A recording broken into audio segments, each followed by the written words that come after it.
Thank you very much.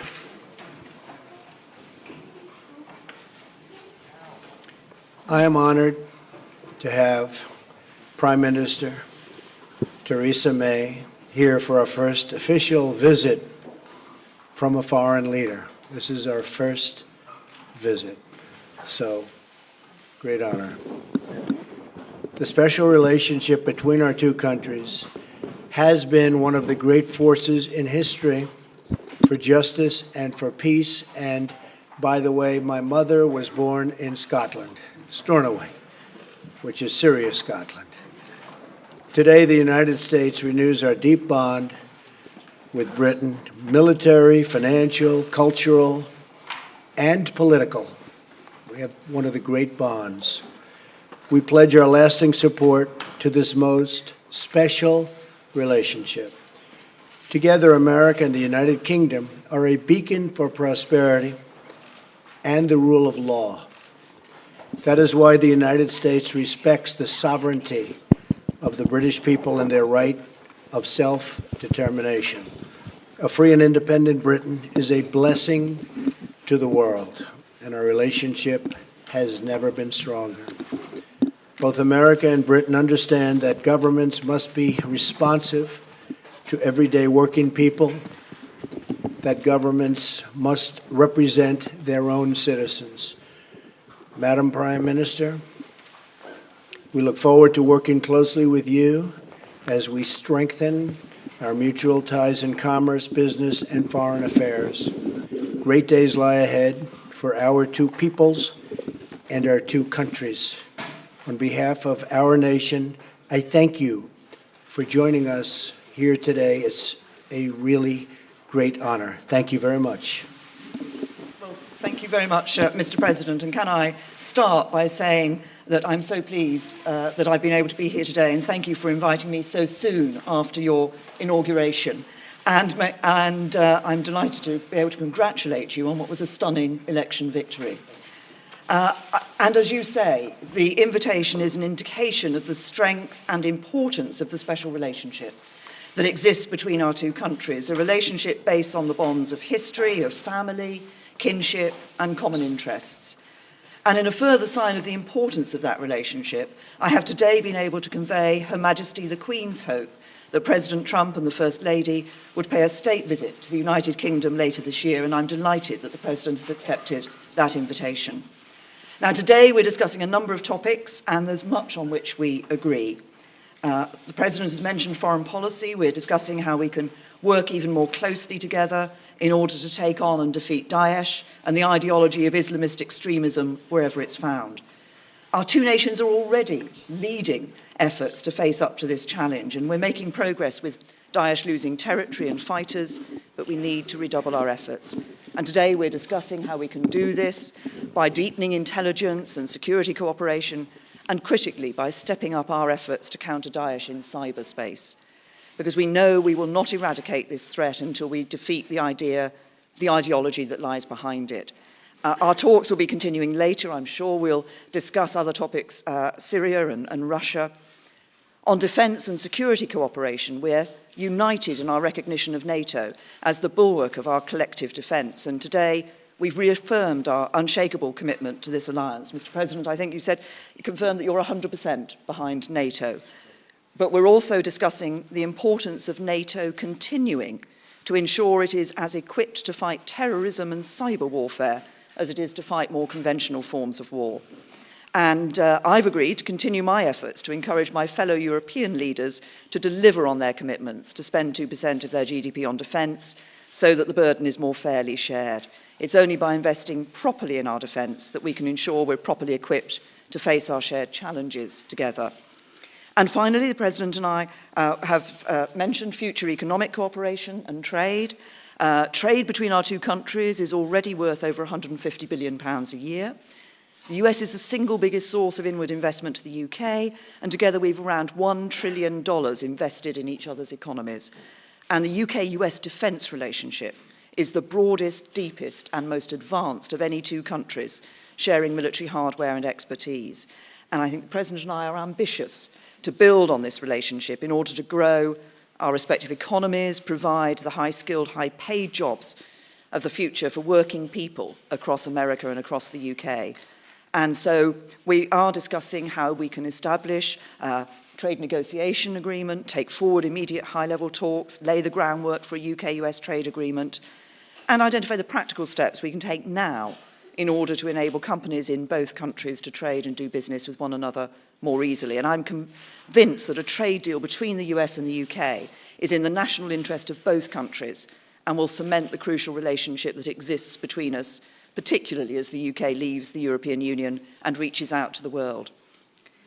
Today's talks, I think, are a significant moment for President Trump and I to build our relationship, and I look forward to continuing to work with you as we deliver on the promises of freedom and prosperity for all the people of our respective countries. Thank you. Thank you very much. That's very nicely stated. Steve Holland. Where's Steve? Steve, yes.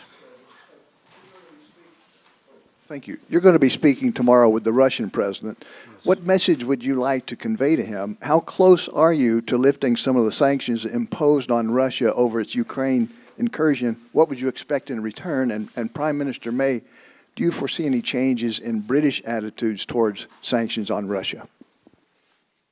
Well, I hear a call was set up, Steve, and we'll see what happens. As far as the sanctions, very early to be talking about that. But we look to have a great relationship with all countries, ideally. That won't necessarily happen. Unfortunately, probably won't happen with many countries. But if we can have, as we do with Prime Minister May and the relationship that we've all developed, and even in the short relationship that we've just developed just by being with each other, we're going to have lunch, and we've really had some very interesting talks and very productive talks. But if we can have a great relationship with Russia and with China and with all countries, I'm all for that. That would be a tremendous asset. No guarantees, but if we can, that would be a positive, not a negative. Okay? We have, as far as the UK is concerned, on sanctions for Russia in relation to their activities in the Ukraine, we have been very clear that we want to see the Minsk agreement fully implemented. We believe the sanctions should continue until we see that Minsk agreement fully implemented, and we've been continuing to argue that inside the European Union. Okay. Laura? Thank you very much, Prime Minister. Laura Kunsberg, BBC News. Prime Minister, you've talked about where you agree, but you have also said you would be frank where you disagree with the President. Can you tell us where in our talks you did disagree, and do you think that the President listened to what you had to say? And, Mr. President, you've said... We'll see what she says.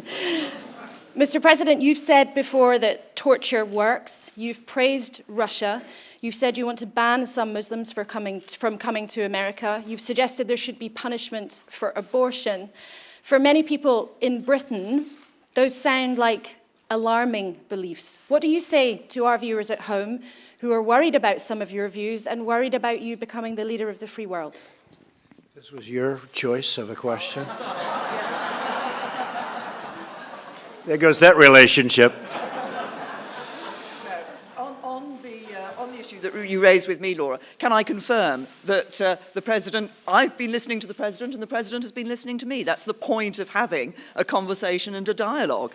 And we have been discussing a number of topics. We'll carry on after this press conference meeting and discussing a number of other topics. And there will be times when we disagree and issues on which we disagree. The point of the special relationship is that we are able to have that open and frank discussion so that we are able to make that clear when it happens.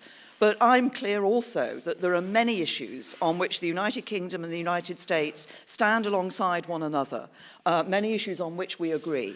And I think, as I said yesterday in my speech, that we are at a moment now when we can build an even stronger special relationship, which will be in the interests not just of the UK and the United States, but actually in the interests of the wider world as well. Very good.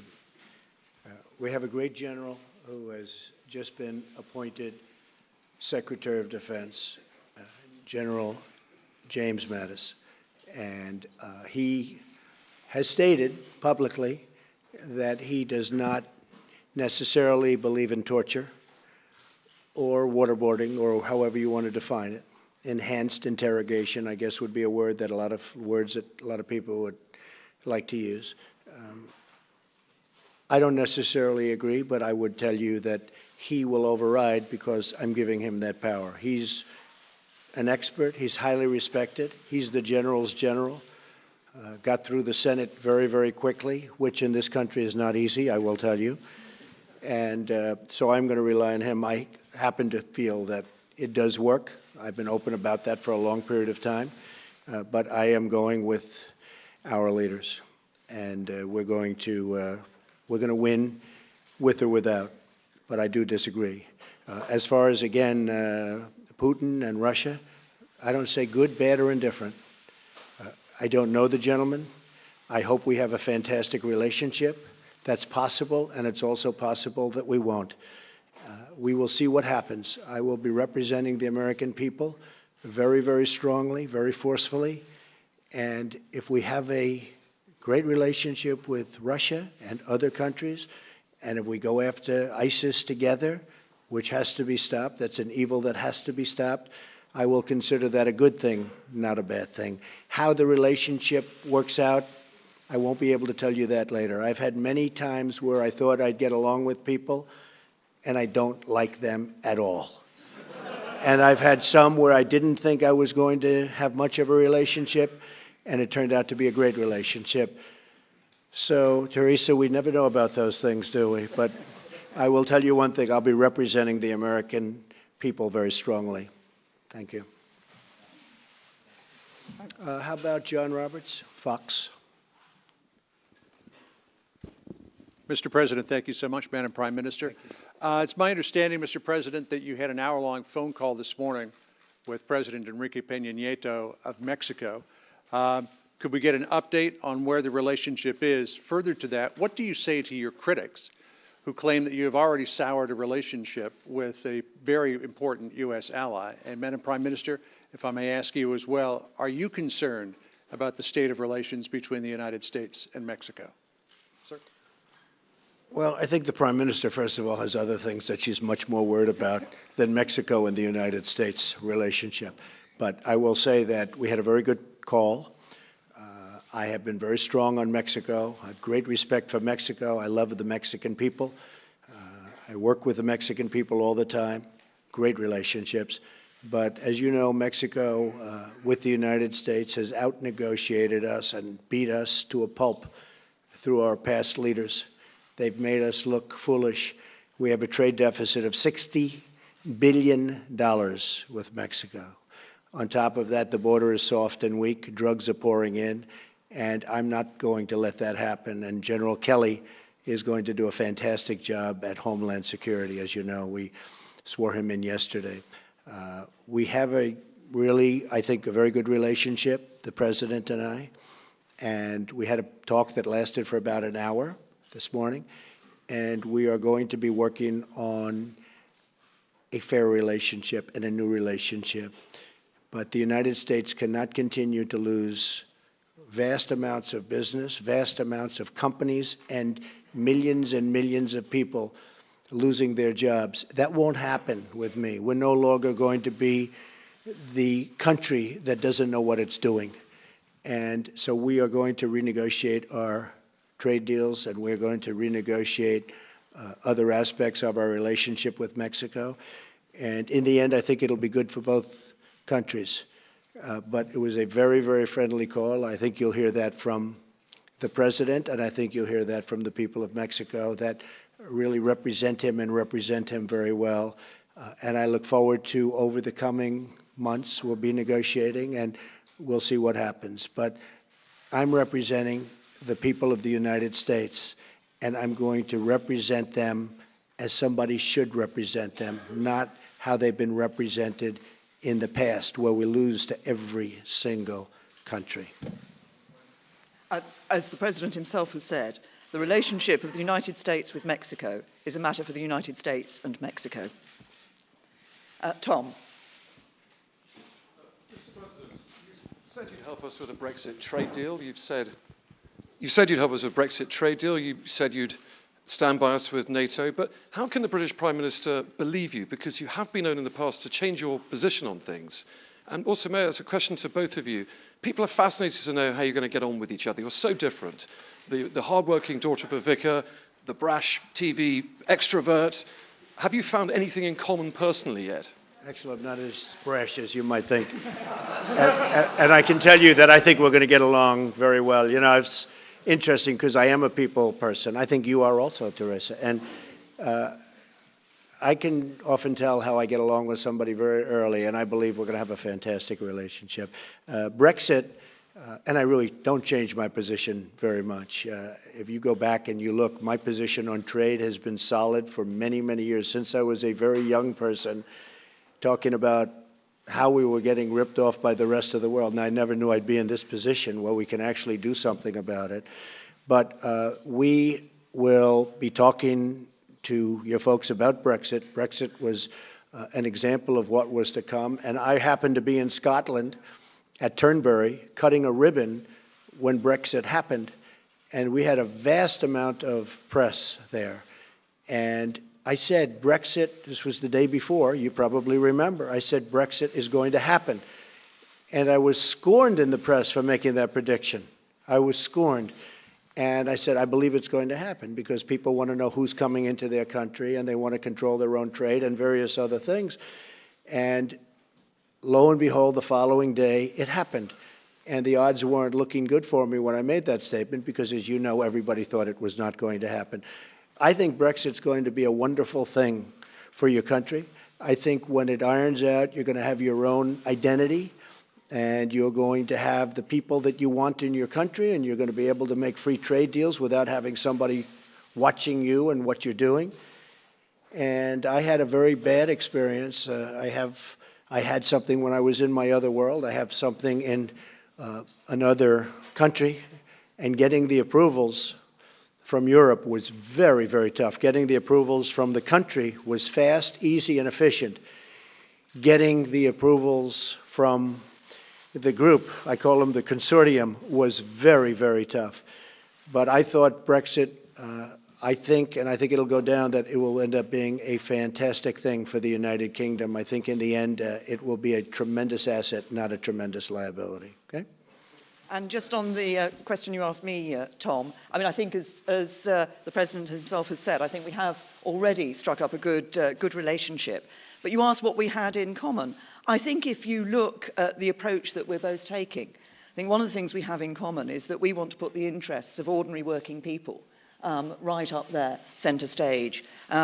Those people who, they're working all the hours, they're doing their best for their families, and sometimes they just feel the odds are stacked against them. And it's that interest in ensuring that what we do, that the economies, our economies and our governments actually work for ordinary working people, work for everyone in our countries. I think we both share that. Thank you very much. Thank you. Thank you very much, everybody.